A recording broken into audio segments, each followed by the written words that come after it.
sahabat Nabi Mustafa Rasulullah sallallahu alaihi wasallam tabi'ina lahum bi ihsan yaumiddin thumma ila ra'i aba'ina jadatina jadatina wal jamil muslimina wal muslimat mu'minina wal mu'minat al ahyar wal amwat syai'un lillah lahumul fatihah. Oh, benar. Bismillah.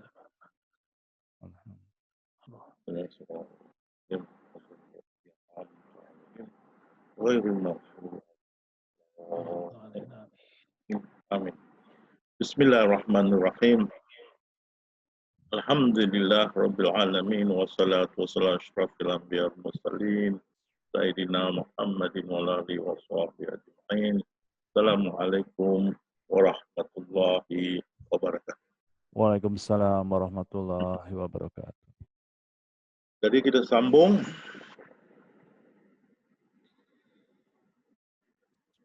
Jadi kita imbas kembali tasawuf adalah satu bidang mengikut Imam Ghazali. Kalau kita menceburi diri kita dalam bidang ini, di akhir perjalanan insya-Allah kita bisa mencapai ma'rifatullah. Itu definisi daripada Imam Ghazali.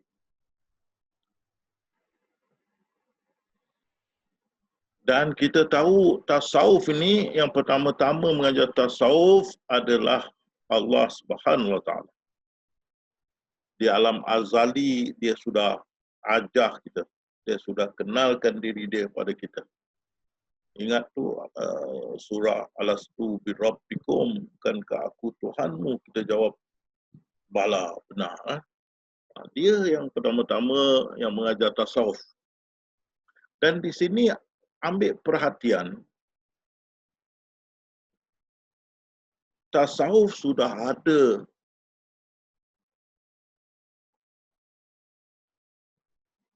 dan sudah diajar di dalam alam azali lagi. Sebelum kita lahir.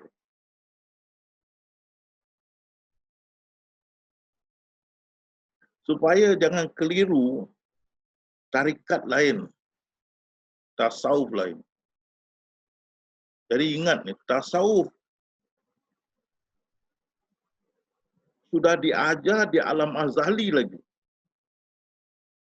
Sebelum kita turun ke dunia, sudah ada tasawuf.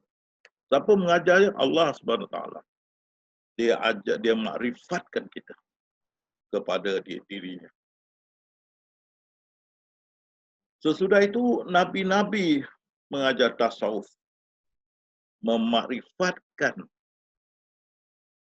umat dia kepada Allah Subhanahu wa taala dan menyembah Tuhan yang satu.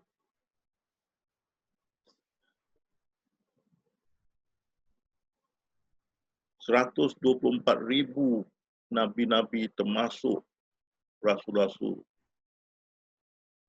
mengajar tasawuf. Yang penghabisan Rasulullah sallallahu alaihi wasallam. Lepas tu kita tengok turun pada sahabat-sahabat, turun ke Arabilah.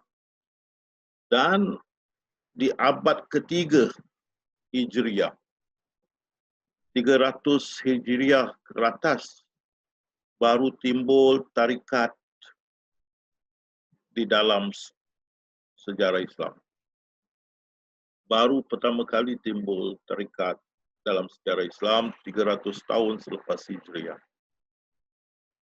Dan tarikat adalah sistem berzikir untuk mengatasi 7 makam nafsu. Mulai dari amarah sampai ke atas. 7 makam nafsu. Pasal dia penuh dengan berwirid.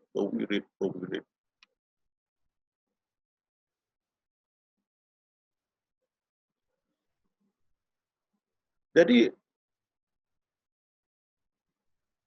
setiap Nabi mengajar tasawuf. Itu pasal awaluddin ma'rifatullah. Itu pasal surah-surah yang turun di Mekah. Banyak surah-surah berkenaan tauhid. Tapi surah-surah di Madinah lebih kepada governance ataupun pemerintahan dan perundangan dan sebagainya.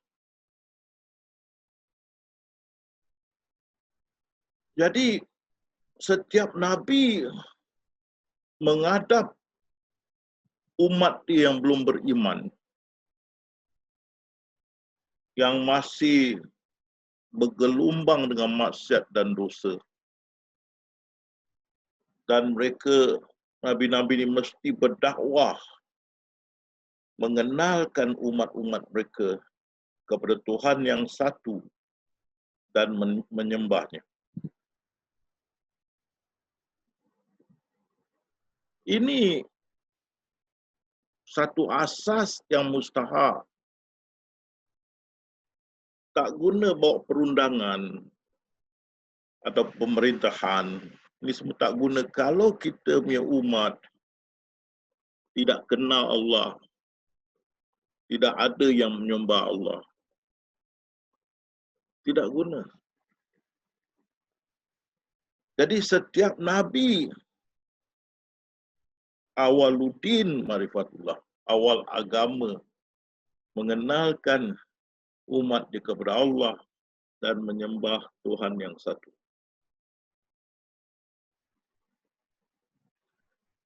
Baik Nabi Nuh, baik Nabi Shu'aib, Nabi Ibrahim, Musa, Isa, Daud, semua kenalkan umat dia kepada Allah. Kepada Allah Tuhan yang satu dan menyembah dia. Itu sebab dakwah pertama pada manusia, terutama yang belum beriman ataupun mereka yang masih lemah imannya, ialah awaluddin ma'rifatullah.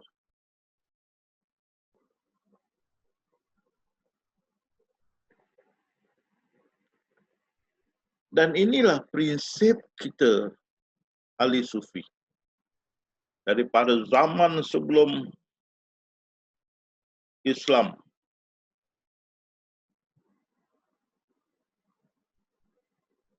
kita sudah pegang kepada awaluddin ma'rifatullah. Alam azali Allah mengajar, mengenal dirinya dan menyembah Tuhan, suruh kita sembah Tuhan yang satu. Dan di alam azali sudah diajar kita. Lepas tu Nabi-Nabi dan sahabat-sahabat Nabi-Nabi dan terus turun lagi ke bawah. Jadi setiap Nabi dah dia punya umat sudah steady, baru dia start menyampaikan tentang syariat.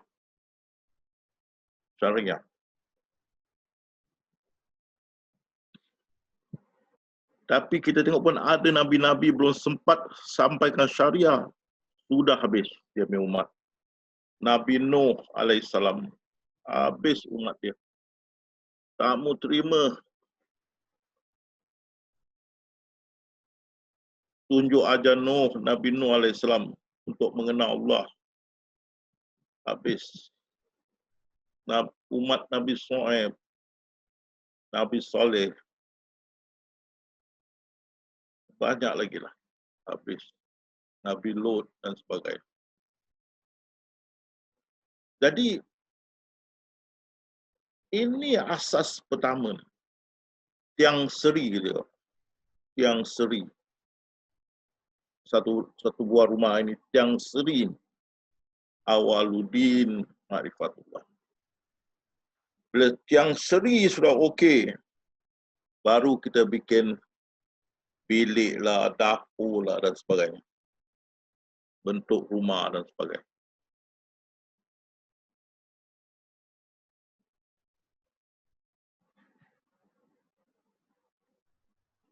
Jadi Nabi-Nabi dahulu pun sesudah umat mereka kenal akan Allah dan menyembah Tuhan yang satu, maka mulailah daripada itu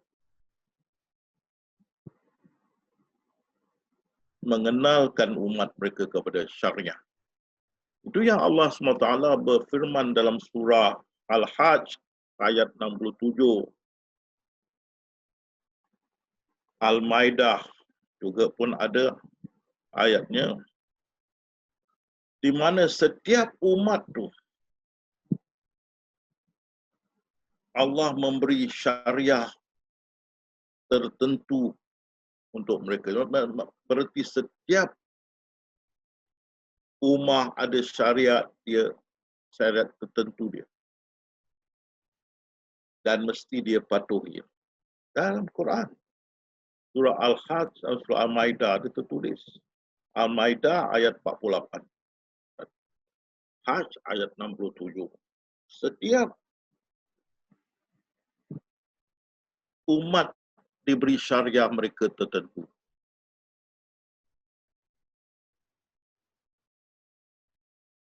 Tetapi permulaan syariah memang baguslah. Makin lama syariah menjadi lebih lemah. Kita tengok juga syariah Islam kita. Zaman para sahabat tidak sembahyang kes bunuh dah. Jangan main-main. Tak bayar zakat, kes bunuh lah. Dibunuh.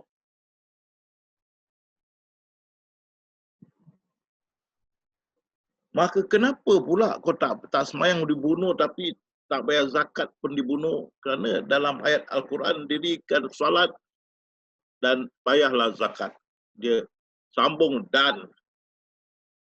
Jadi tak dirikan salat bunuh, tak bayar zakat pun bunuh. Zaman dulu. Kalau zina tu dilempar batu. Satu ketika semasa zaman Nabi Isa AS, kumpulan Yahudi bawa satu penzinah jumpa Nabi Isa AS. Dia cakap, ya Isa, adalah syariat kita, orang Yahudi. Sama juga syariat kamu. Kerana memang dari satu Tuhan. Maka penzinah mestilah dilempar batu hingga mati. Dan kau tak boleh menafikan, inilah undang-undang Tuhan. Maka Nabi Isa diakui. Dekat benar, itu memang undang-undang yang dalam ada Taurah dan juga di Injil pun kita setuju. Siapa penzina mesti lempar sampai mati. Dan kita dalam Islam pun sama, zaman Rasulullah lempar dengan batu. Sama. Jadi kaum Yahudi ini mau Nabi Isa laksanakan perintah lempar batu sampai mati. Dan Nabi Isa berkata, boleh. Okey, siapa tak pernah buat dosa, start dulu. Tak ada orang nak start. Baik, poin dia yang saya nak sampaikan. Setiap Nabi ada syariah tertentu Allah beri untuk umatnya. Dan kadang-kadang syariah itu berpanjangan daripada pasal orang berzina, lempar batu dalam Taurat, dalam Injil. Dan di dalam syariah kita pun lempar batu tapi sekarang dah tukang penggal kepala.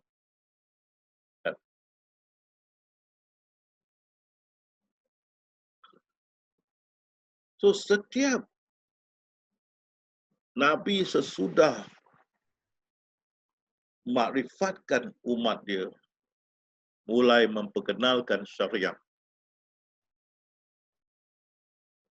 kepada umat dia. Pada permulaan memang syariat ini kuat. Bila turun syariah mengharamkan arak, sahabat pecahkan tempayan-tempayan arak. Ada yang sangat mahal-mahal, ya Allah. Mereka pecahkan. Kuat iman mereka. Yang jual babi kena haram sekarang dilepaskan. Habis niaga babi.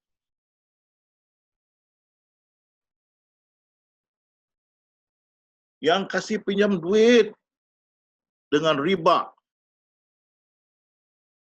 berhenti perniagaan mereka.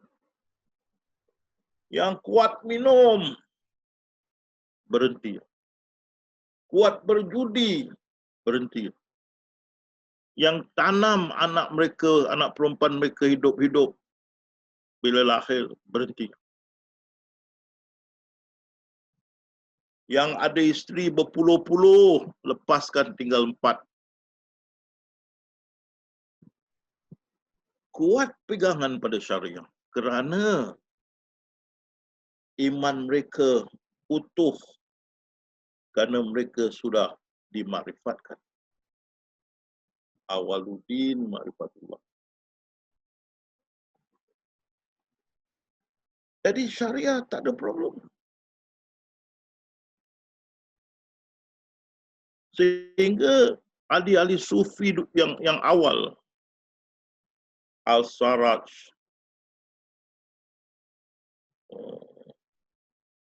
Junaidi Baghdadi, Al-Hujri, Kalabadi, dan lain-lain. Mereka semua kuat pegang pada syariah. Begitu juga kita kuat pegang pada syariah.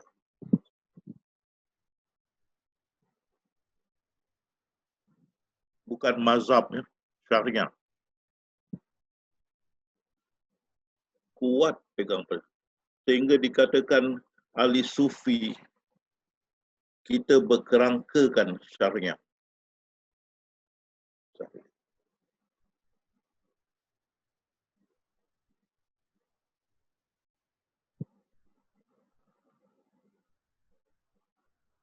Dan kerana kita ahli sufi, kita dah katakan kita pegang kuat pada syariah, sehingga ibadah sunnah itu kita bikin seperti wajib. Orang puasa 1 bulan Ramadan, kita puasa hampir tiap-tiap hari untuk nak tundukkan nafsu.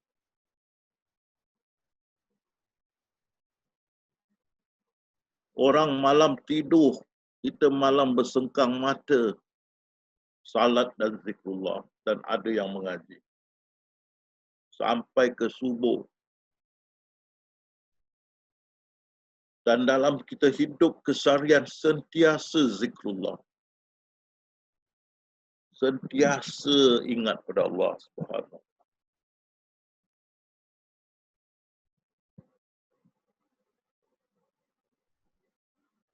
Malam sengkang mata, siang berlaparan. Minda sentiasa ingat pada Allah. Menjauhkan diri kita daripada yang haram. Kita menggalak yang makruf, kita jauhi dari yang mungkar. Sentiasa kita dengan Allah. Zikrullah itu. Itulah lilin kita yang menyala di waktu malam yang gelap, yang sentiasa kita jaga. Dan kita selalu disibukkan dengan ingatan kepada Allah. Sehingga Uwais Qarnain berkata, aku tidak kira seseorang yang sudah mengenal Allah SWT itu ada masa pada yang lain. Tapi minda itu sentiasa ingat pada Allah. Ingat. Itu dia kata zikrullah. Dan kita minda, kita menjadi bersih dan suci.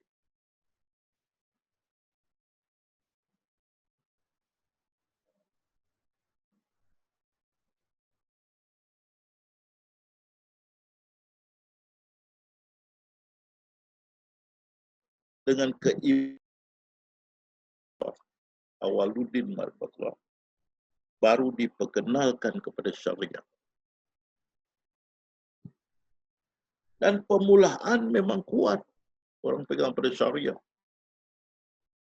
Awak tengok kita pada zaman-zaman dahulu, bukan senang lelaki perempuan nak bergaul.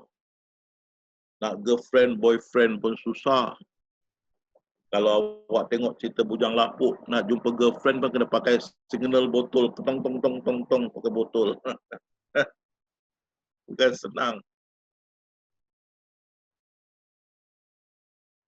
Time saya bertunang dengan isteri saya, kalau sakit baru dapat jumpa. Nak keluar dating tak ada, tak boleh. Zaman dulu lain, tak macam kita sekarang bebas. Syariah makin lemah, makin lemah. Dengan peredaran zaman, masa modernization dan kebudayaan barat masuk melemahkan syariah.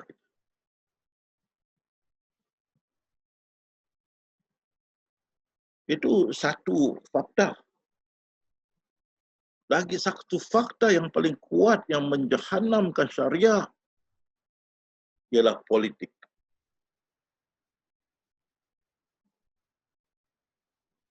Bila syariah tunduk pada politik, hancurlah syariah. Seperti syariah umat-umat dahulu. Habis. Yahudi sekarang dipegang oleh Zionism.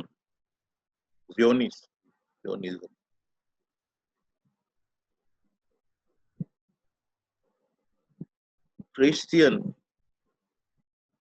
sekarang sudah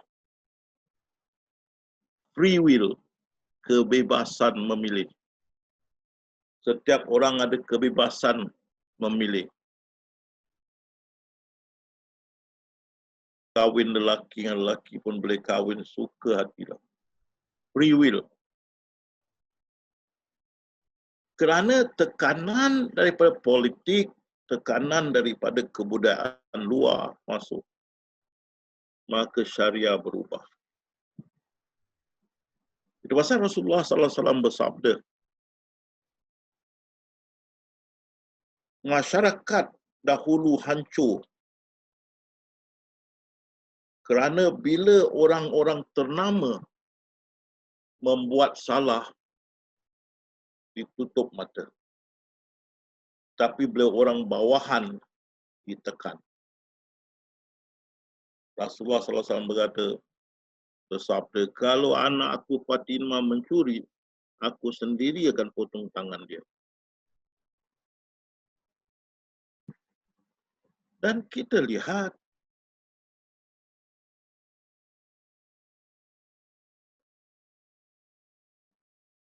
syariah Nabi Musa habis. Zina pun dah tak ada lagi, lempar batu. Tak ada. Syariah Nabi Isa pun dah habis. Zina pun tak ada, lempar batu. Tak ada lagi. Habis. Malahan keluar satu poster. 2 banci bercium. Jesus kat belakang. Nabi Isa kat belakang. I love you. di belakang 2 banci bercium.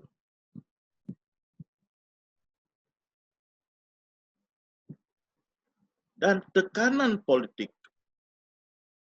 berubah. Syariah berubah. Bila politik ini parti naik, begini fatwa dia. Bila lain parti naik, fatwanya berubah pula. Begini pula. Dan kita lihat baru-baru ini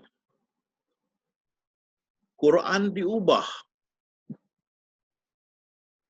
kerana mau menyenangkan hati orang-orang Yahudi sama orang-orang Amerika. Quran diubah. Masjidil Aqsa menjadi Dome of the Rock. Dan di 4 tempat nama Rasulullah dikeluarkan. Oh, dikata ini tafsiran Al-Quran dalam bahasa Hebrew. Hebrew ke tak Hebrew, tetap Quran. Tetap tafsir Al-Quran.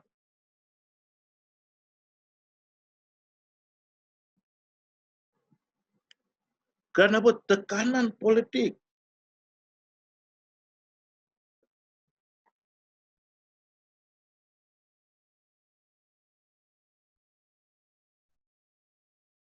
Jadi kerana tekanan politik juga, banyak perkara kita kena tutup mata. Atau kita kena implement, mana kita kena masukkan seperti wanita yang setaraf dengan lelaki.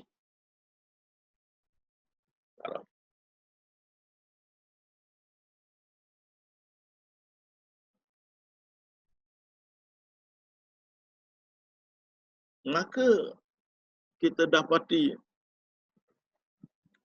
banyaklah perundangan kena ubah. Tak ada lagi seperti Al-Quran berkata lelaki itu pemimpin rumah tangga, tak ada lagi. Sama setaraf. Tak ada beza. Tak ada boleh kita pakai nusyus ke apa lagi. Tak ada, tak boleh. Boleh jadi lelaki pula jadi nusyus. Tidak taat. Syariah berubah demi masa kerana masuk influence, iaitu tekanan daripada kebudayaan asing yang dikatakan bertamadun lebih tinggi daripada kita. Dan tekanan ni buat kita berubah. Syariah kita berubah dan tekanan politik berubah.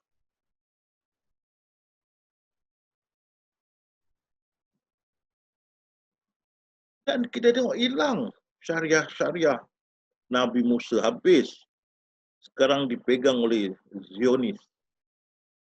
Habis. Hilang syariah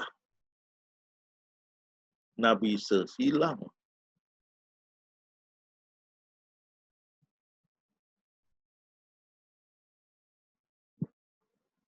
Sekarang free will, tepuk dada, tanya selera.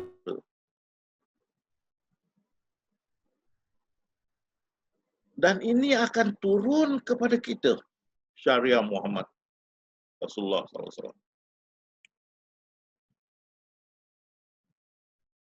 Rasulullah SAW bersabda, kamu akan mengikut mereka tapak demi tapak sampai mereka masuk ke lubang biawak, kamu akan masuk. Maka syariah kita yang membimbing rakyat kita, ummah kita, akan terikut masuk ke lubang biawak.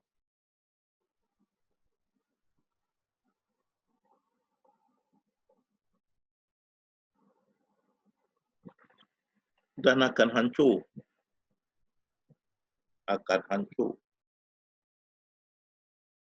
Seperti juga bila terjadi ini kepada syariah Nabi Musa AS, maka turun Nabi Isa AS. Dan Nabi Isa berkata, aku tidak turun untuk menggantikan syariah Nabi Musa, tapi untuk memperkuatkannya. Dan syariah kita akan hancur. akan datang Mahdi. Mahdi. Perbetulkan balik. Sekarang bergaduh ulama syariah Al-Sunnah wal Jamaah berentap dengan Wahabi Salafi. Dan ulama Sunnah wal Jamaah Syafi'i Hanafi yang balik-balik pun berentap sama. Ikut sirah, bunuh, membunuh, bakar, membakar, atur, habislah macam-macam keganasan. Dan kita juga bergaduh dengan Syiah.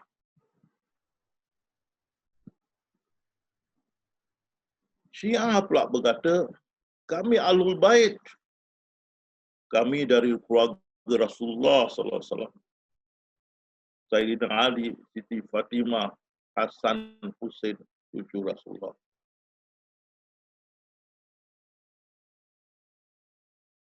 Dan mereka tambah lagi, Mahdi yang kamu tunggukan pun daripada Ahlul Bait.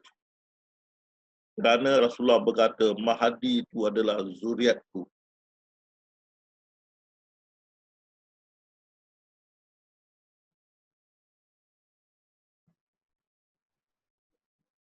Saya sendiri melihat seorang yang alim dan sunnah wal jamaah, akhirnya bila nak mati setahun sebelum itu, menjadi ahli bait.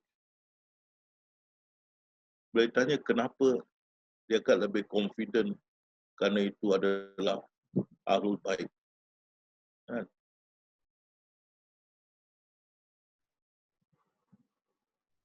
Jadi sudah ada pertelingkahan di antara syariah. Ahli sunnah wal jamaah, salafi, wahabi, dan syiah. Semua menunggu Imam Mahdi. Perbetulkan ini. Apa masalah syariah dengan mereka semua ini. Salafi, wahabi, kita pegang Al-Quran dan sunnah. Kita tak nak pegang pada kitab-kitab ulama.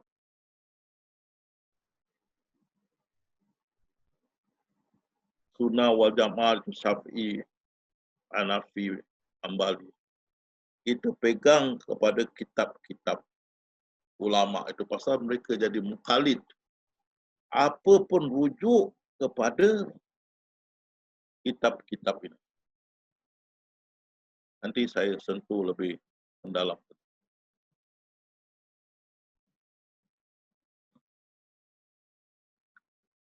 Tapi kita syukur kepada Allah. Allah pelihara Al-Quran itu.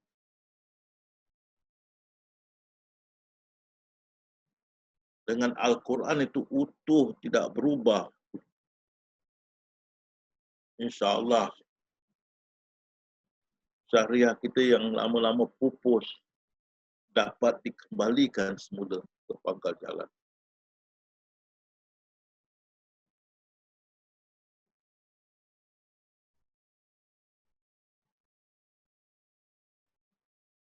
Jadi, time masa Rasulullah tak ada masalah tentang syariah.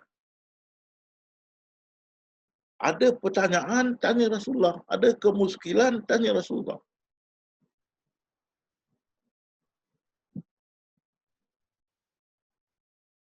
Dan baginda berpesan, sekiranya aku tiada, bila engkau ada masalah,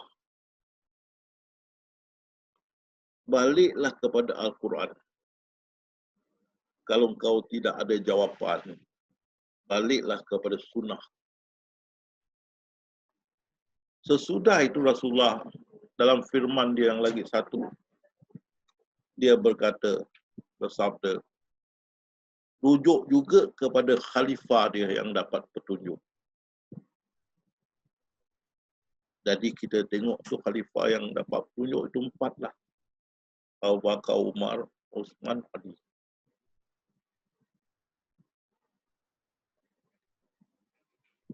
Dan dalam masa ni Khalifah Ar-Rasyidin, Ini 4 khalifah ni. Timbul ijma' dan kias. Ijma' itu persetujuan bersama di antara para sahabat. Masalah ini, inilah perundangannya. Kias mana perundangan yang dipakai di sini, kalau faktanya sama, boleh dipakai di sana juga. Kias. Contoh, orang kau minum arak tersebat dia 80 kali. Tapi orang yang memalukan muslimah yang beriman, menuduh yang bukan-bukan, itu kita panggil kesan qadhaf. Tak ada hukuman. Maka apa kita nak buat? Jadi Sayyidina Ali memberi kias. Kan? Orang yang menuduh muslimah yang beriman dan tuduhan dia tidak benar, dia macam seperti orang yang cakap tak betul. Dan ini sama juga orang minum arak pun cakap tak betul. Jadi sana 80, sini pun 80. Adu kias.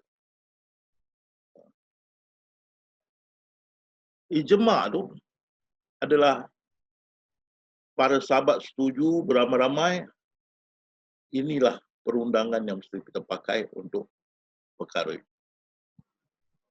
Jadi dalam Islam, kita balik kepada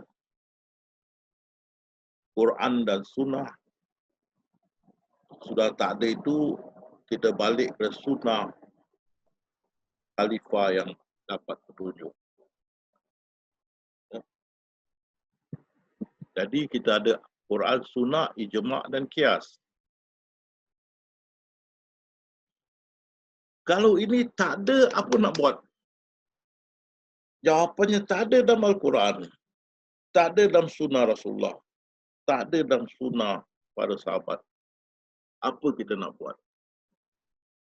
Maka kita ingat Mu'adh bin Jabal. Sahabat ni dihantar menjadi governor Yaman oleh Rasulullah SAW. Bila ditanya, ya Mu'adh, kalau kau ada masalah, di mana kamu merujuk? Pertama, aku rujuk Al-Quran. Rasulullah tanya, kalau tidak dapat jawapannya, aku akan rujuk kepada sunnahmu, ya Rasulullah. Kalau tidak dapat juga, di mana kamu akan mencari jawapan? Dia cakap, aku akan ijtihad, brainstorming, supaya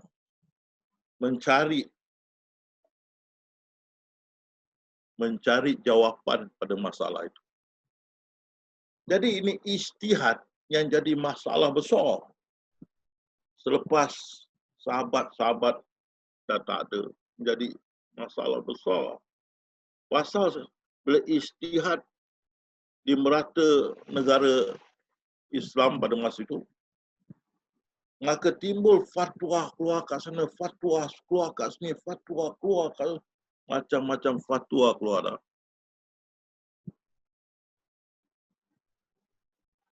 Jadi masalah besar ni. Semua pun ijtihad, semua pun keluarkan fatwa, tidak tersusun, tidak ada seimbangan dan sebagainya. Maka mengikut Imam Haramain, ada perjumpaan ulama dan akhirnya mereka bersetuju tak boleh pakai ijtihad lagi. Apa masalah mesti rujuk kepada kitab ini 4 imam atau 4 mazhab ini. Maliki, Syafi'i, Hambali, Hanafi. Dan Maliki suah Wahabi lah. Dan Salafi. Tinggal ke Hanafi, Hambali, Syafi'i. Jadi ulama selepas itu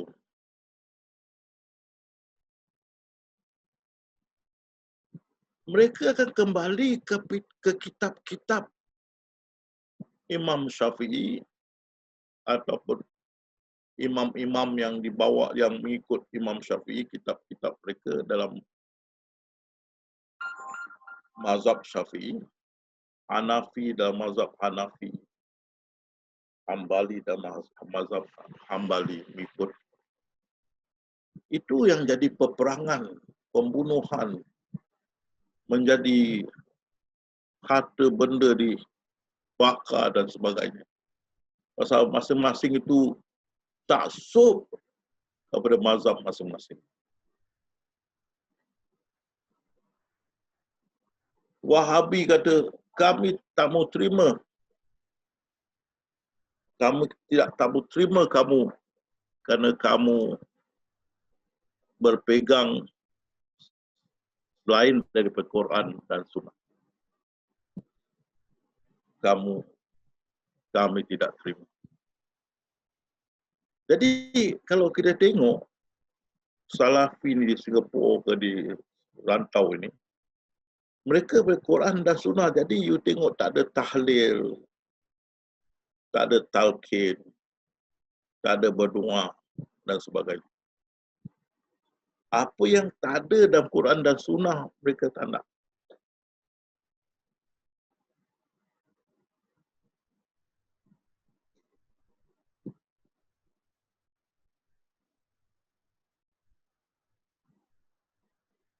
Karena itu semua ilmiah yang berbau kebaratan mereka tolak. Sains lah dan sebagainya mereka tolak.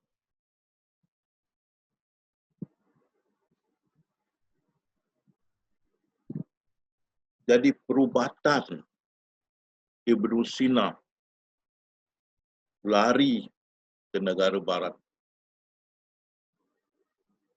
Dan Ibnu Sina dipanggil Avicenna. Buku ilmu dia tentang keperubatan menjadi popular hingga sekarang.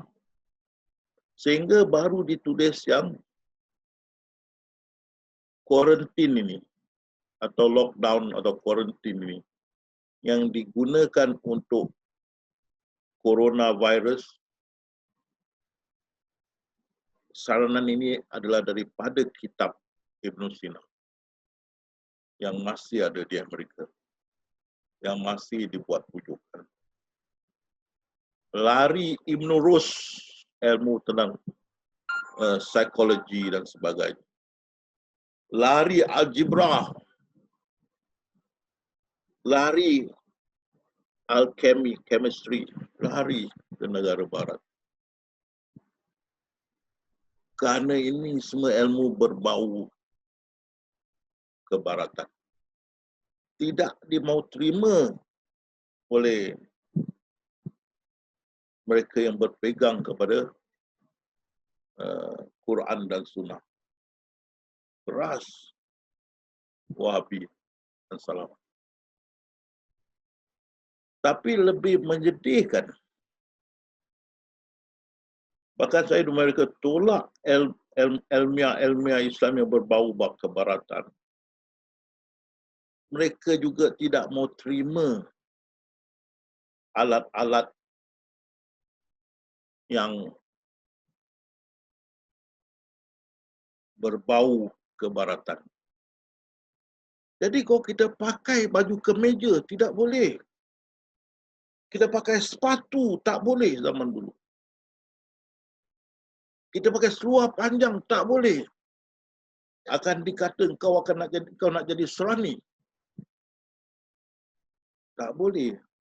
Baju panjang, baju kita kemeja panjang. Seluar, kita seluar biasa, tak boleh. Sepatu tak boleh. Nak tukar pipe masjid daripada besi kepada copper, temaga, supaya tidak berkarat. Tak boleh. Tak ada dalam buku.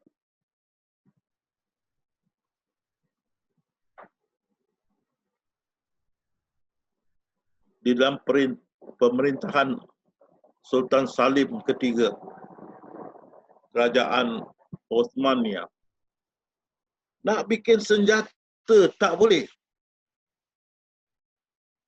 Senjata ala barat, pistol, senapang, tak boleh. Tak ada dalam kitab. Tak ada dalam sunnah. Tak ada dalam Al-Quran. Dan sampai sekarang, tak boleh. Tak boleh buat kerana tak ada dalam sunnah dan Al-Quran sebut pasal senjata barat. Tak ada. Maka Saudi sampai sekarang beli. Tidak bikin. Bilion-bilion duit minyak digunakan untuk beli. Dia tak ada satu pun factory bikin senjata ataupun kapal terbang ataupun tank.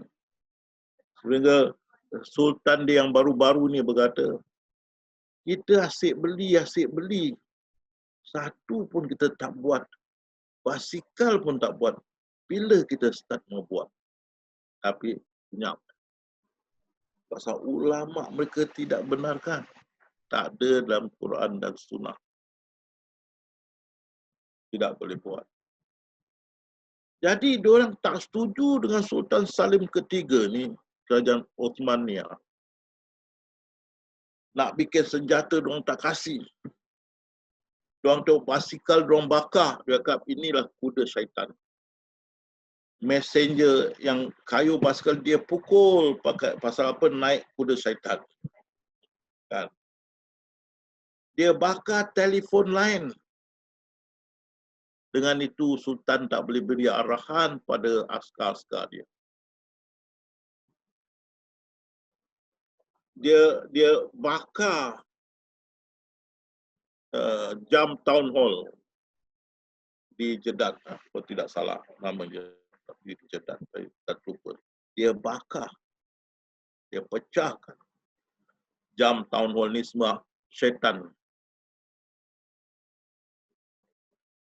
Dia nak robohkan radio station. Ini semua syaitan.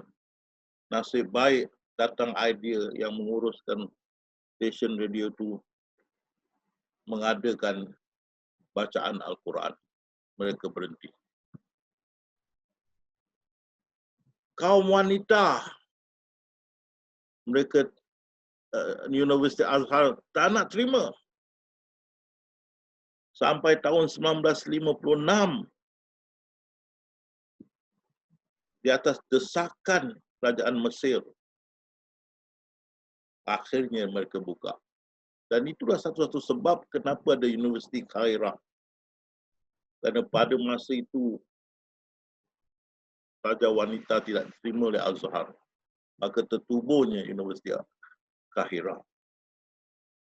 Dan kerana pressure sangat kuat, terpaksa buka. Dan kerajaan Osmania dengan tak ada senjata ala barat, macam mana nak lawan dengan orang barat? Habis runtuh kerajaan Osmania. Di Turki, rakyat jadi marah. Bila rakyat jadi marah, diorang melantik Kemal Atatürk menjadi ketua atau presiden Turki. Maka dia menjadikan Turki negara sekular. Habis kedaulatan Islam di sana. Hancur.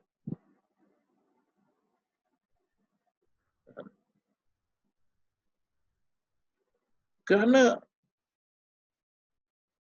berpegang kepada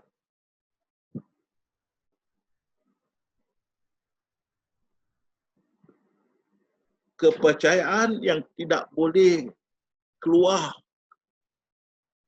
daripada Quran dan Sunnah. Salafi.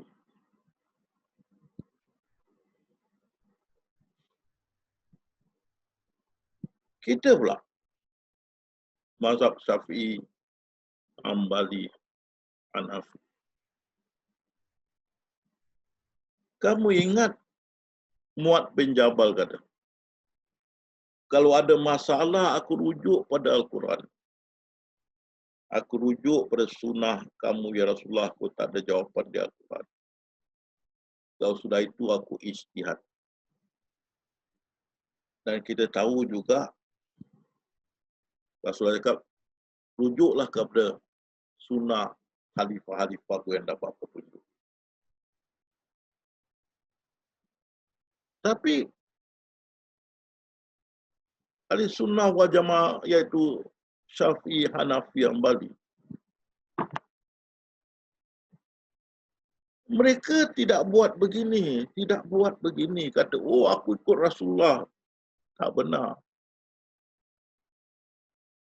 Kalau kamu betul ikut Rasulullah ini, kamu mesti rujuk pada Al-Quran dulu. Cari jawapannya. Tapi semua saya tengok, bila ada masalah buka buku Syafi'i ke, Imam Syafi'i ke, Imam Hanafi ke, Imam Hambali ke. Padahal setiap umat ni berkata, imam-imam berkata, mana yang baik, ikutlah pandangan mereka. Jangan ikut aku, ikut pandangan. Kita dengan, oh buku Syafi'i kata, buku Hanafi, begini, begini.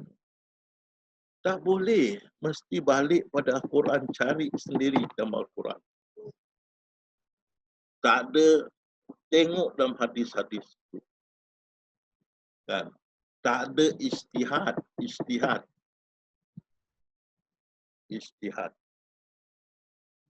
Bukan balik kepada rujukan buku mazhab. Tak boleh. Ingat Muad bin Jabal, Quran, Sunnah, ijtihad.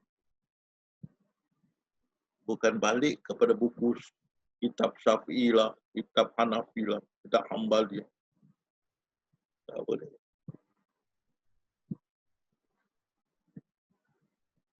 Kerana kita tidak ijtihad,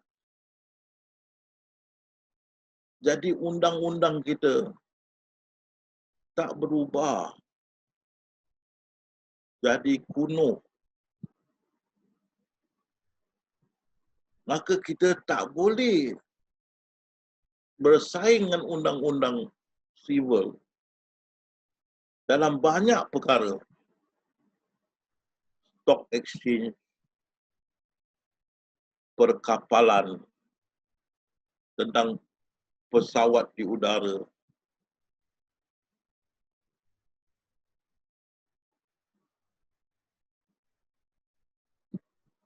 tentang itu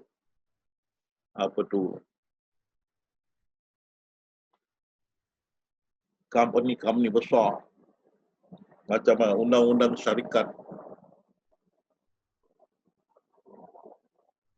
Banyaklah undang-undang yang di luar syariah. Yang syariah masih mengejari. Yang kita tahu yang baru mereka dapat hampir ialah ke tentang bank, kebangkitan bank, itu ada. Tapi pun tidak successful. Tidak berjaya. Takaful dan sebagainya. Masih jauh lagi. Pasal kita masih balik kepada buku mazhab. Kita tak boleh keluar sesuatu baru. Pertama dia kata, oh haram. Ini sesat. Ini tak boleh semua. Pertama mesti gitu. Kalau jadi lazim, pasal inilah dikata mukallid. Dia tak nak buka ijtihad. Dia tak nak tengok dengan sebenarnya, tak buta, tak balik pada buku mazhab. Sendiri periksa. Lapangkan hati. Tengok masalahnya. Balik pada Quran, sunnah ijtihad, sunnah sahabat berijtihad. Tak nak mana ada ijtihad tentang masalah. Mesti ijtihad.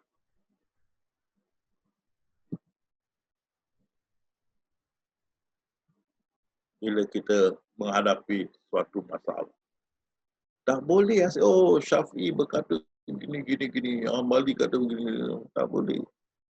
Sehingga saya ada satu kasus persidangan.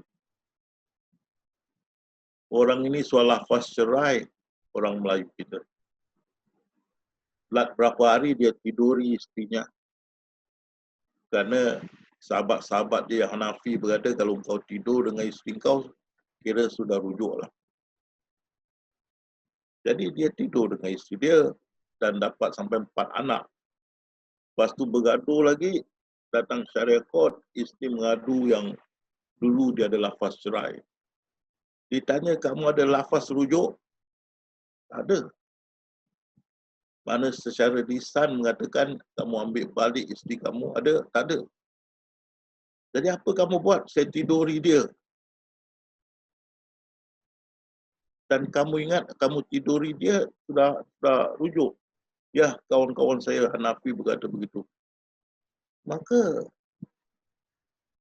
hakim syariah ni berkata, ini tidak terpakai di mazhab Syafi'i.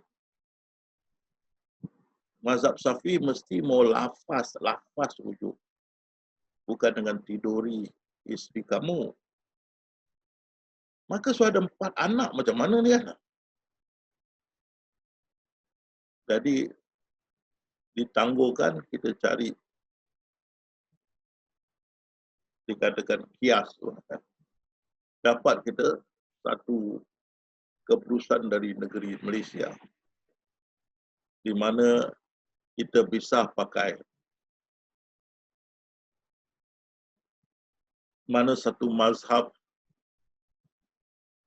yang sesuai dalam persidangan kita. Dan dalam kasus di Malaysia tu sama, dia rujuk secara Hanafi dan diterima. Jadi kita bawa kasus itu sebagai contoh kepada hakim di Singapura, dia terima. Kalau tadi itu dia tak nak terima. Jadi terlampau taksub, ada mazhab, banyak problem. Nah itu kita tengok bila pelarian Islam ni lari ke negara barat, taksub pada mazhab. Mereka tidak mau berintegrasi dengan masyarakat di sana. Dan kalau anak perempuan dia ada boyfriend, ada boyfriend lelaki, orang putih, dibunuh anaknya. Berpakaian barat, dibunuh.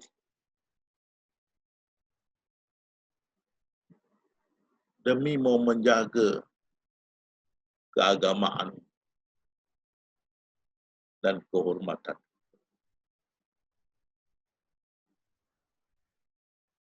Tak betul ini. Tidak boleh berintegrasi, masih berpegang pada mazhab. Dan pergaulan anak dengan masyarakat barat tidak diterima sampai dibunuh.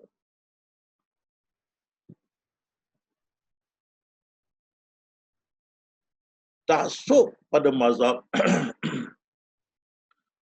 sehingga kita tengok sembahyang witir selepas Ramadan Tarawih, 2 imam satu masjid.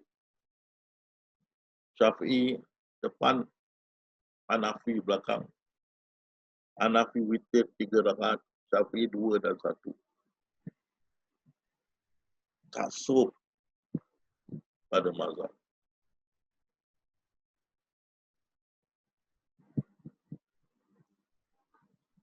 Jadi ini masalah syariah. Tapi yang kita lebih sedihkan, syariah tak macam dulu, seperti zaman sahabat sangat kuat, sekarang lemah dan akan seterusnya lemah kena tekanan daripada barat. dan budaya-budaya yang luar. Jadi lebih lemah. Sehingga kan satu hari dalam Al-Quran akan mereka tulis tambahan. Al-Quran, janganlah kamu memakan riba. Dia taruh bracket kalau tak perlu. Kan? Pasal apa? Dari segi politik, semua bisnes ada riba. Jadi ini bisnes tekan pada ahli politik. Kau tukarlah ini. Tambah bukan tukar, tambah dalam bracket dia taruh. Janganlah makan riba dalam bracket kalau tidak perlu.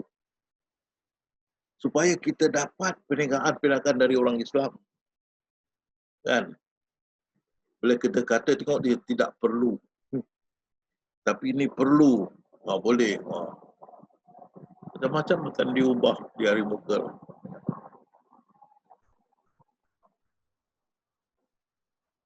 Jadi syariah pelan-pelan akan hilang. Macam kita tengok di Singapura lah. Orang tak puasa pun bulan Ramadan tak ada kisah. Tak ditangkap, tak ada apa. Di negara barat pun sama juga. Orang nak berkhalwat pun di sini dan negara barat tak ada problem. Dan ini menjadi lazim, naluri rakyat kaum muslimin akan datang terikut orang-orang barat.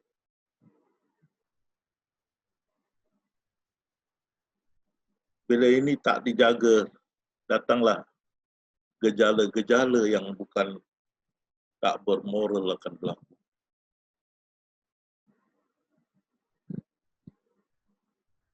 Tapi kita tidak lihat ahli syariah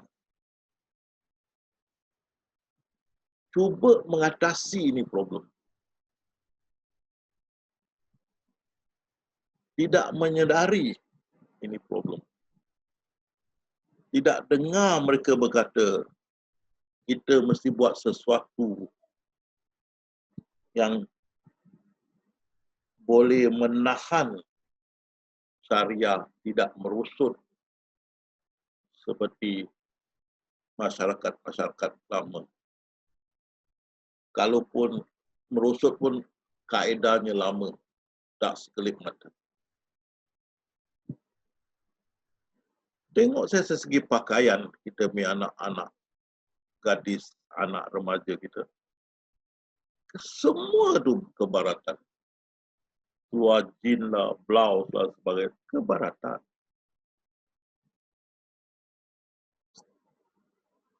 Banyak masa pakaian barat.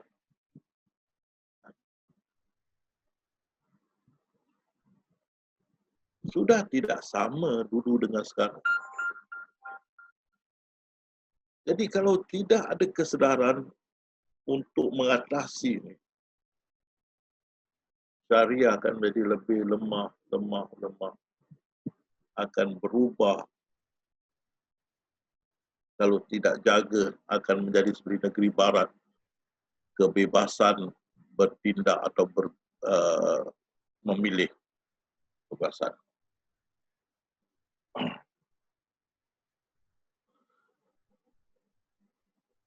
Jadi ini yang kita khawatiri. Tapi alhamdulillah, ini adalah masalah ahli-ahli atau ulama-ulama syariah. Mereka berkecimpung dalam dunia dengan kerajaan, dengan politik dan sebagainya.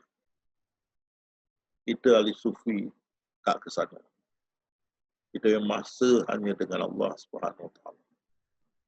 Kita tak ada interest, mana tak ada minat dalam politik ke, dalam pemerintahan ke apa jugalah dan keduniaan, kita tidak ada minat itu semua. Minat kita ialah dekat dengan Allah, sentiasa mengingati dia. Jadi untuk kita duduk di pintu belakang, tengok saja di pintu depan apa berlaku, jangan turun.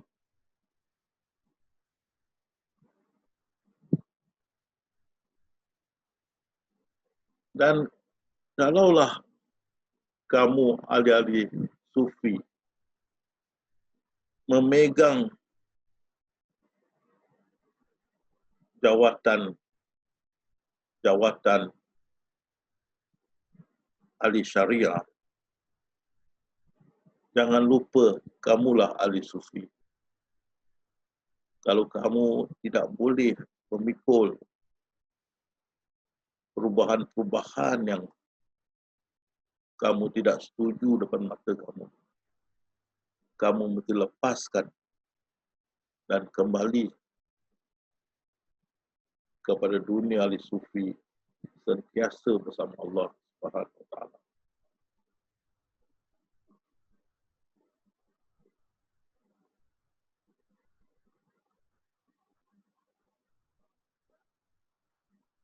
Dan kita tengok sehingga hari ini masih bergaduh, berperang, membunuh.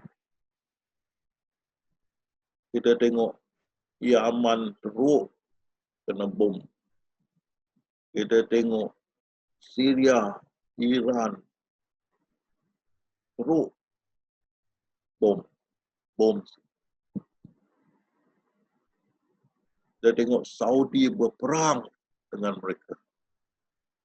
Kita tengok Israel, Amerika bantu Saudi berperang, tapi kita tengok di sebalik itu Iran dan Syria itu siap. Jadi mereka takut, Saudi takut ini Syiah membuka sayapnya lebih besar dan mempengaruhi sekelilingnya, dan akan mereka cuba mengambil alih Mekah dan Madinah. Jadi memberhentikan ini semua, maka terjadilah peperangan yang tidak akan habis. Tapi kita sebagai umat Islam sangat sedih melihat keadaan ini. Dan kita tengok ulama syariah secara jumhur tidak bangun menyatakan tidak setuju dengan perkara ini, bunuh-membunuh di antara kaum Islam. Padahal ada hadis mengatakan nyawa dan harta benda kita tu tidak boleh dibunuh atau diambil dengan cara yang tidak benar. Tak boleh.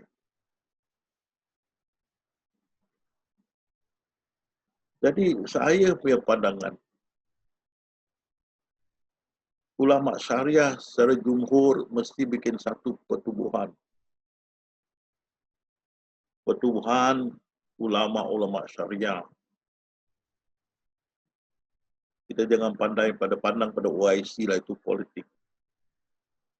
Kita bikin ulama syariah bisa bikin satu pertubuhan dunia, yaitu pertubuhan ulama-ulama ahli sunnah wal jamaah. Dan bila ulama syariah ini ada masalah dengan kerajaan mereka, mereka boleh rujukkan kepada perkara ini kepada pertubuhan ulama-ulama sedunia, dan mereka akan putuskan sama ada perlu mengikut atau tidak mengikut. Dan ulama-ulama sedunia ini boleh bersuara menentang radikal, teroris, jihadis dan sebagainya. Menunjukkan pada dunia negara Islam tidak bersetuju dengan perbuatan mereka. Kalau tidak, negara barat akan lihat kita sekongkol ulama syariah, sekongkol dengan teroris, jihadis, radikal. Jadi ini satu saranan yang saya mau ketengahkan. Buatlah satu pertubuhan dunia, yaitu ulama-ulama syariah, supaya dapat bersuara, dapat pelihara syariah Islam. Jadi di sini saja saya sampaikan. InsyaAllah di hari lain, minggu depan, kita akan memperkatakan tentang tarikat. Dan insyaAllah kita akan berjumpa lagi minggu depan. Kuliah ini akan berterusan. Jadi saya kembalikan kepada panitia yang masa. Di sini saya berhenti. Kalau ada pertanyaan, insyaAllah saya akan jawab. Baik. Baik, terima kasih Ustaz. Ya. Seperti biasa, dilanjutkan dengan pertanyaan. Jadi aturannya sama seperti minggu lalu. Untuk yang akan bertanya, silakan nyalakan mic dan nanti kita persilakan dan nanti akan bantu ditranslate oleh Bang Deka. Baik, dipersilakan sahabat yang akan bertanya.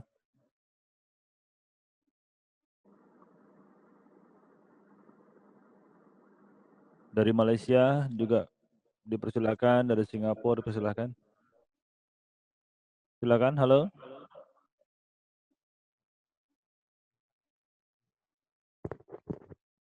Bang Syahri. Bang Rizal ya? Assalamualaikum. Oh, Bang Rizal silakan. Ya. Assalamualaikum warahmatullahi wabarakatuh. Waalaikumsalam. Waalaikumsalam warahmatullahi wabarakatuh. Alhamdulillah wa syukurillah, segala puji bagi Allah. Kita doakan semoga Ustadz senantiasa dalam keadaan baik dan diridhoi oleh Allah Subhanahu wa taala. Pertanyaan saya ini tentang mazhab. Saya sangat setuju sekali karena dari dulu saya sudah sejak lama saya agak kurang sependapat tentang apabila suatu persoalan itu lebih mencari jawabannya diutamakan seolah-olah ke mazhab dulu, baru di kemudian hadis, terakhir Al-Quran, seolah-olah seperti itu. Jadi yang membuat saya untuk bertanya itu adalah ketika kita mendapatkan satu persoalan, selama ini di Indonesia, Asia terutama, itu kita pakainya mazhab Syafi'i. Jadi bagaimana, apa solusinya? Maksudnya seperti itu, supaya kita tidak lagi fokus kepada mencari jawaban dari mazhab. Seperti itu aja Ustadz. Untuk melepaskan itu maksudnya. Oke. Saya dah katakan tadi, kita mesti balik kepada Al-Quran dulu. Lepas tu sunnah. Lepas tu sunnah khalifah Rasulullah yang dapat petunjuk. Lepas tu kita ijtihad. Seperti awak saya kata tadi, berkata tadi, itu betul.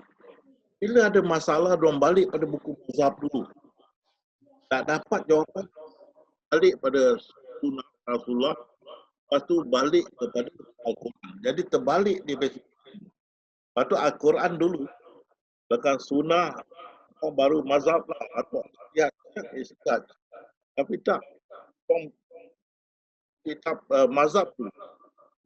Lepas tu baru sunnah, lepas tu baru Quran. Ini tak betul. Tapi kalau dah dapat jawapan dekat buku mazhab, stop. Dah tak mencari lagi.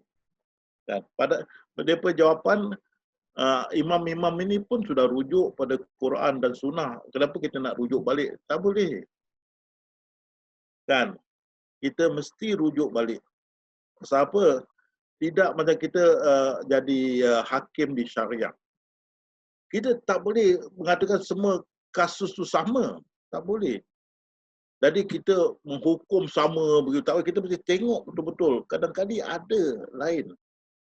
Tak boleh kita kata semua sama. Tak boleh. Jadi kita kata balik pada Quran. Balik pada sunnah. Belakang ijtihad. Tak boleh, mazhab tu. Kau dapat jawapan dalam buku mazhab, dah berhenti. Tak boleh. Jadi saya tengok, pandangan Syafi'i begini. Dalam kitab Syafi'i begini. Full stop. Okay, tak ada sebut Quran, sunnah. Ini saya rasa tidak bagus. Kita mesti balik kepada Quran dulu. Rasulullah cakap, bila ada masalah, balik pada Al-Quran, nombor 1. Nombor 2, balik pada aku punya sunnah. Dia dah susunkan. Dan Quran dulu, sunnah. Belakang sahabat yang dapat petunjuk. Belakang seperti Muad bin Jabal yang Rasulullah setuju, ijtihad. Tapi mereka tak susun, tak mengikut susunan Allah atau Rasulullah susun, tak ikut. Mereka pertama buku mazhab. Saya setuju ni. Kedua, sunnah. Ketiga, baru Al-Quran. Jarang sampai ke Al-Quran. Kebanyakan buku mazhab so stop. Jawapannya, imam-imam ni sudah dulu dah periksa Al-Quran dan sunnah. Tak payah kita nak periksa lagi. Tak boleh. Itu dikatakan mukallid. Kita mesti ijtihad. Kan? Tengok kan. Baru dikatakan ijtihad, kalau salah diberi kita 1 pahala. Kalau betul kita dapat 2 pahala. Tapi kalau kita tak ijtihad, tak dapat pahala. Kan?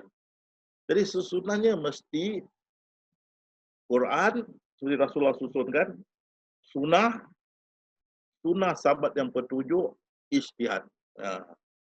Jadi saya setuju dengan Rizal punya pandangan tu betul.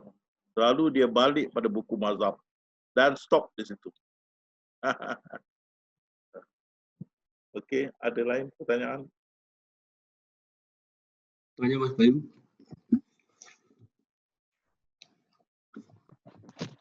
Saya bertanya sedikit Pak Ustadz. Ya. Bang Nika. Untuk ijtihad persyaratannya ada tidak Pak Ustadz? Tengok macam mana masalah dia. Kita boleh ijtihad berkumpulan. Kerana kalau sesuatu memerlukan expertise, maka seperti expertise tentang tenaga.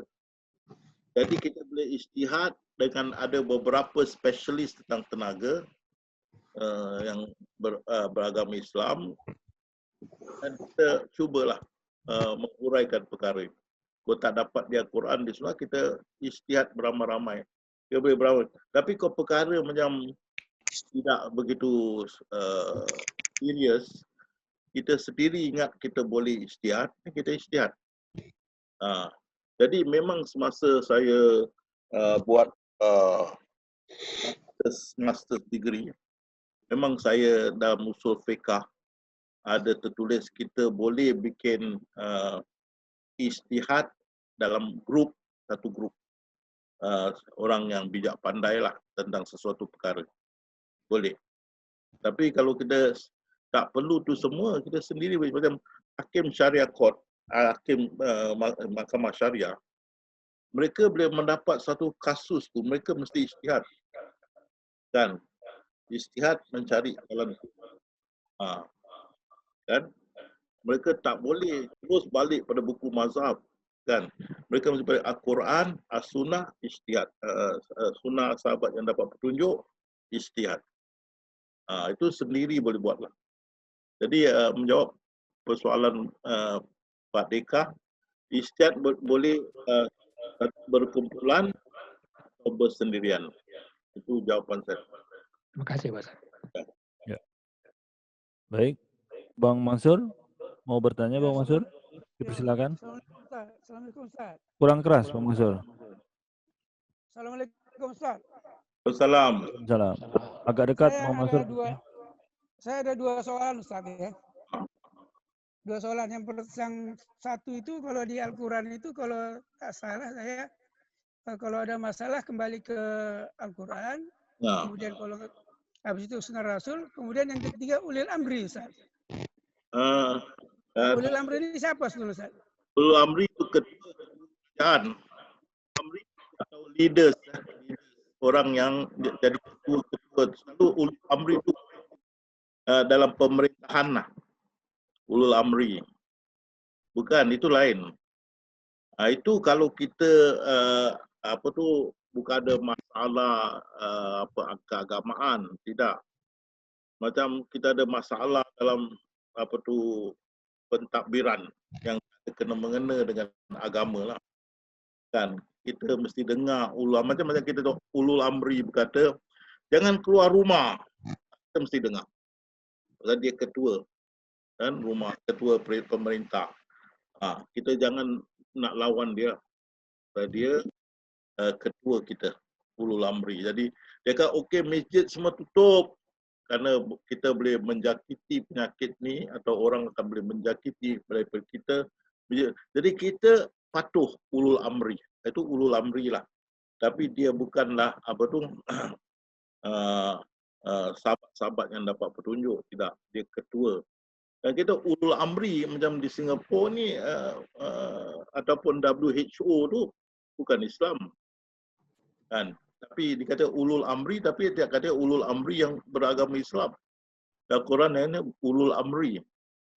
Orang yang dalam posisi memerintah. Itu ulul amri. Okey, itu yang satu. Assalamualaikum Ustaz. Ahmad Syabuddin dari Malang. Ya. Mohon bertanya, Ustaz mohon dijelaskan tentang sejarah timbulnya 4 mazhab itu. Nah itu kenapa hanya 4 yang di? Mazhab bisa diberi. Terima kasih Ustaz. Ramai mazhab dan macam-macam fatwa timbul. Dan kerana terlampau banyak mazhab, jadi dia ada perjumpaan ulama dan Imam Masjidil Haram berkata sudah dipersetujui di antara ulama kita pegang hanya 4 mazhab. Jadi lain mazhab tidak diikuti tapi tidak dibuang. Kalau kita belajar undang-undang keterangan dalam Islam, ada pandangan-pandangan mazhab lain kita pakai.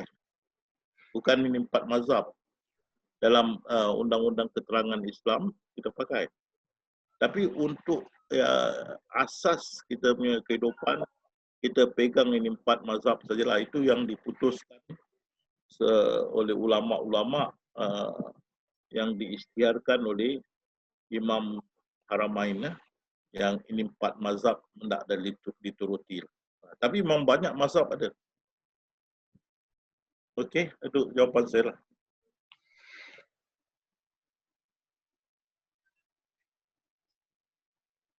Ada lain pertanyaan? Ada yang lain? Silakan.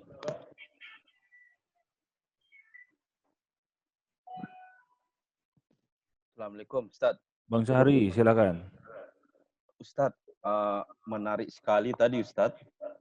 Di akhir tazkirahnya Ustaz, mendirikan persetubuhan ulama-ulama seluruh dunia. Bukan persetubuhan. Maaf. Salah. Pertubuhan. Maaf, Tad. Ini bahasa. Masya Allah. Pertubuhan. Maaf, Tad. Ini bahasa juga. Aduh. Nanti orang bertelefon loh, nak booking. Ini gara-gara Yasin ini, Ustaz.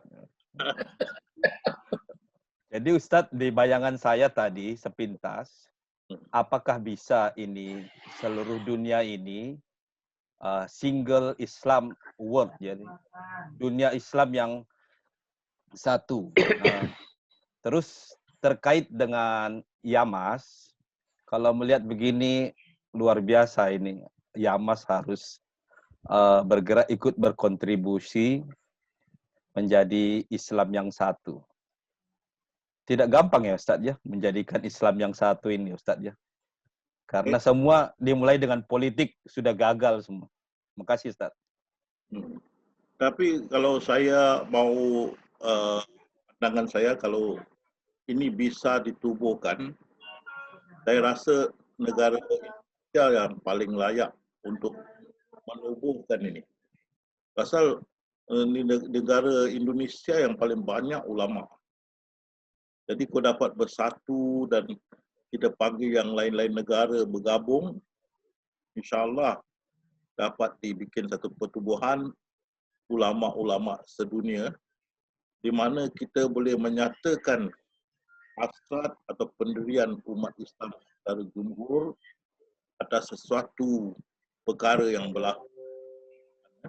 Kita boleh nyatakan, dan itu negara barat bisa melihat yang kita punya persatuan ulama sudah memberi pandangan fatwa di atas suatu perkara yang kita setuju atau tak dipersetujui lah.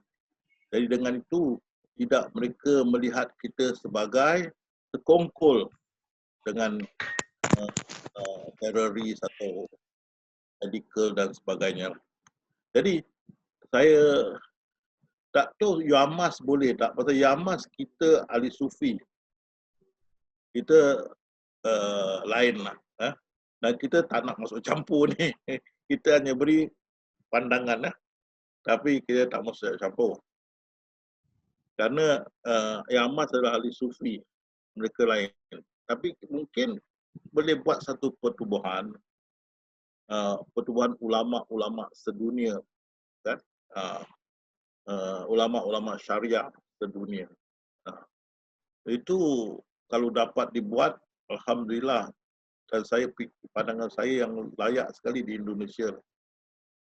Mungkin sana kan ada Nadatul Ulama, ada Muhammadiyah dan lain-lain boleh bergabung dan panggil yang lain-lain negara bergabung sama Malaysia, Indonesia, Brunei, negara Afrika, negara Timur Tengah, combine mungkin ini.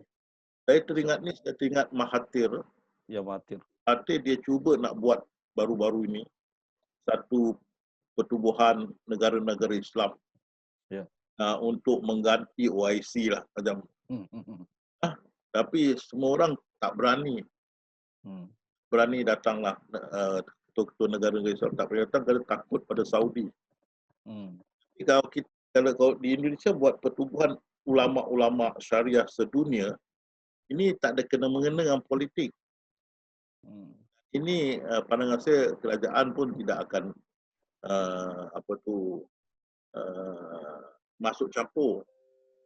Ini adalah ulama-ulama sedunia syariah untuk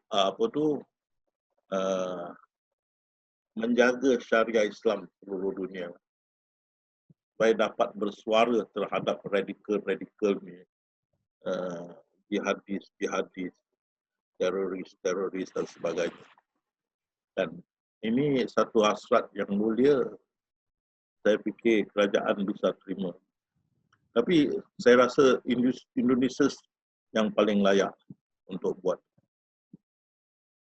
Itu saya punya pandangan lah. Mungkin kalau dapat, itu pasal saya sudah surkan, Yamas bikin jabatan agama di Yamas. Kalau kita ada jabatan agama di Yamas, bisa kita buat satu proposal ini lah. Cadangan, kita bikin jemput ulama-ulama di Indonesia untuk berkumpul, untuk memikirkan pertubuhan ulama-ulama sedunia ni. Kita cuma jadi yang membuat saranan dan membantu untuk mereka membangunkan ini, tapi kita tak masuk campur lah. Kita hanya membantu. Jadi Jabatan Agama Yamas hanya membantu lah. Pasal kita ada Yamas ahli sufi. Terima kasih Ustaz. Ya. Baik, terima kasih. Sahabat yang lain, masih ada kesempatan untuk bertanya, dipersilahkan.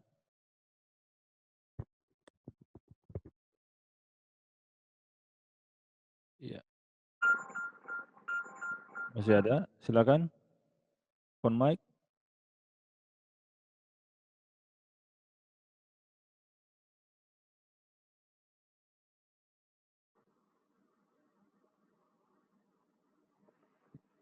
Iya, nampaknya nggak ada Ustaz. Jadi kita berhenti di sini. Ya. Insyaallah wabillahi taufiq wal hidayah. Assalamualaikum warahmatullahi wabarakatuh. Waalaikumsalam. Waalaikumsalam.